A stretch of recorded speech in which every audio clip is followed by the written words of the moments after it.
Good morning and welcome to another edition of the OFX Currency Couch. With month end upon us, there's plenty to digest, and we saw the Australian dollar slip below a critical handle last week at 77.30 on the back of that softer inflation read on Wednesday.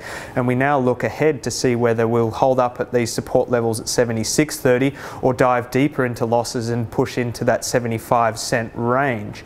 We also saw the euro sold off heavily on the back of the ECB's monetary policy update and the announcement of an extension in the quantitative easing program into September next year. That extension all but shuts the door on any changes to that zero interest rate policy next year, and it leaves the euro vulnerable to deeper losses into that 115 range against the US dollar. Driving the Australian dollar this week will largely be US based, and we look to a key inflation index yesterday which came in on print and really doesn't change the outlook in that much of a sense, so we move forward to non-farm payroll numbers on Friday and an expected announcement in the replacement for Janet Yellen as Fed President.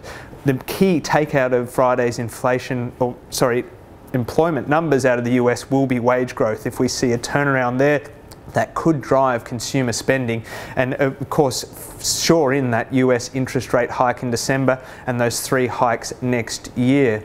Looking to the Bank of England as well, expect an interest rate hike there from their policy meeting this week, and that could drive sterling higher if the Bank of England announces that as a part of a gradual process of tightening.